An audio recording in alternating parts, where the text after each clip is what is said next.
Okay, మీ పేరు? నా పేరు యాదగిరి సార్. ఎక్కడి నుండి? నల్గొండ. ఏం చేస్తుంటారు? హోటలే. ఇదే హోటలే. ఇదే హోటల్. ఎన్ని సంవత్సరాల నుండి ఇక్కడ పెడుతున్నావు? మేము మొన్న వచ్చినాం 6 నెలల నుంచి వచ్చాం. వారం నుండి చేస్తున్నాం.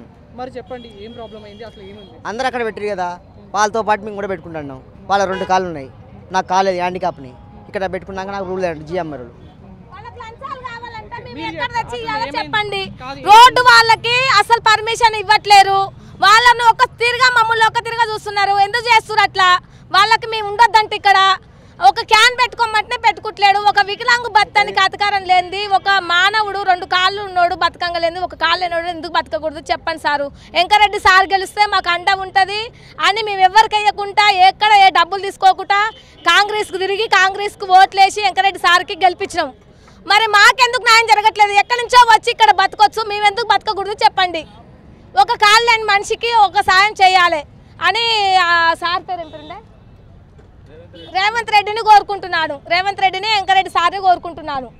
ఓకే, ఇప్పుడు మీరు గత వారం రోజుల నుండి పెట్టారు కదా, అక్కడ స్టాల్స్ పెరగడానికి, ఇక్కడ కస్టమర్స్ పెరగడానికి, అక్కడ కస్టమర్స్ పెరగడానికి రీజన్ ఏంటిది? రీజన్ ఏంటంటే ఇట్లా ఇవి తీయడం వల్ల, ఆమె గొప్పతనం చెప్పడం వల్ల అయ్యో బాగుంటుందంట అని రావడం తినడమే జరిగింది. కూరలు అందరూ ఉండే అంతే. కాకపోతే ఏంటంటే సిసి కెమెరాల టీవీలలో అన్నిట్లో పెట్టడం, పేరు పెట్టడం వల్ల ఇదంతా జరగడం, ఇట్లా ఇవ్వడం ఫేమస్ అయిపోయింది. ఎవరిమైనా మనం కావాలి అని ఫేమస్గా చేసుకోవాలనుకుంటే ఈ సిసి కెమెరాలు ఇవన్నీ తీస్తే అన్నిటికీ మనం కూడా గొప్పతనం అయిపోతాం. మనము ఒక 50 కేజీలు రోజు ఒక కౌంటర్ 50,000 నడుస్తుందంట. వాళ్ళకి ఉండంగా అధికారము మనం ఉట్టి 5 కిలోలు అమ్ముకొని ఒక వికలాంగు బతకడానికి వద్దంటే పర్మిషన్ ఎందుకు చెప్పండి సార్ మీరే. సీఎం రేవంత్ రెడ్డి గారే డైరెక్ట్ స్పందించినట్టు వీళ్ళకు కూడా హ్యాండిక్యాప్ ఉన్నప్పుడు హ్యాండిక్యాప్ జాబితాలో కూడా వాళ్ళకి చిన్న స్మాల్ కేస్ బిజినెస్ పెట్టియాలని వాళ్ళు కూడా కోరుతున్నారు. ఇంకా కొంతమంది కస్టమర్ని అడుగుదాం. అసలు ఇక్కడ కస్టమర్స్ ఎక్కడ నుండి వచ్చారు, తర్వాత వాళ్ళకు ఆ ఫుడ్ ఎందుకు నచ్చింది, అంతకన్నా ఎందుకు ఫేమస్ అయింది ఒకసారి అడుగుదాం రండి. మీ పేరు? శంకర్. ఎక్కడ నుండి? తుక్కుగూడ నుంచి వచ్చాను. ఏం చేస్తుంటారు? నేను ప్రైవేట్ జాబ్ చేస్తాను. ఓకే, బేసికల్లీ అంటే ఇక్కడ ఎందుకు వచ్చారు? నార్మల్గా ఆంటీ పేరు నాకు తెలియదు, అది మన ఇన్స్టాగ్రామ్లో చూసి ఎట్లుంటుందని తిన్నీకి వచ్చినాను.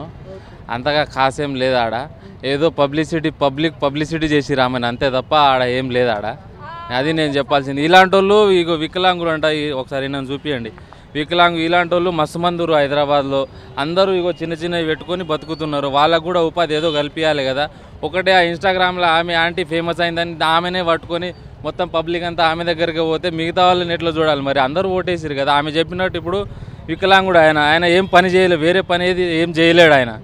ఇప్పుడు ఎలక్షన్ అప్పుడు మాకు ఓటేయండి, మేము ఏదో చేస్తాము, మాకు 6 గ్యారంటీలు మేము ఏదో చేస్తామని చెప్పారు కదా. అదేవిధంగా అందరికీ న్యాయం చేసే విధంగా ఉండాలని గవర్నమెంట్కి కోరుతున్నాము. అదేవిధంగా అక్కడ ఏదో జియో 40 ఏదో చెప్పారు కదా, జియో 46 వాళ్ళకు కూడా స్పందించాలని, ఏ విధంగానైనా అన్ని సదుపాయాలు కల్పించి తెలంగాణ ముందుంది. ఈరోజు వేరే స్టేట్ల నుంచి వచ్చి బతుకుతున్నారు ఇక్కడ, వాళ్ళకు కూడా ఇక్కడ సపోర్ట్ చేస్తున్నారు తెలంగాణలో. మనం తెలంగాణ నుంచి వేరే స్టేట్కి వెళ్ళినామనుకో మనది బతుకు మరి ఆగమవుతుంది ఆడ. మనం మంచి మనసుతోని తెలంగాణలో అందరం కలిసి అందరినీ సపోర్ట్ చేస్తున్నాము. అదేవిధంగా అందరినీ మంచిగా చూడాలని నా విజ్ఞప్తి. ఇప్పుడు రేవంత్ రెడ్డి గారిని కోరుకున్నది ఒకటే, ఏ సమస్యలు రాకుండా అన్నీ మంచిగా చేయాలని, గవర్నమెంట్ వాళ్ళకి ఉద్యోగాలు కల్పించాలని, ఇదే విధంగా ఇలాంటి సమస్యలు మళ్ళీ రాకుండా చూడాలని నా విజ్ఞప్తి.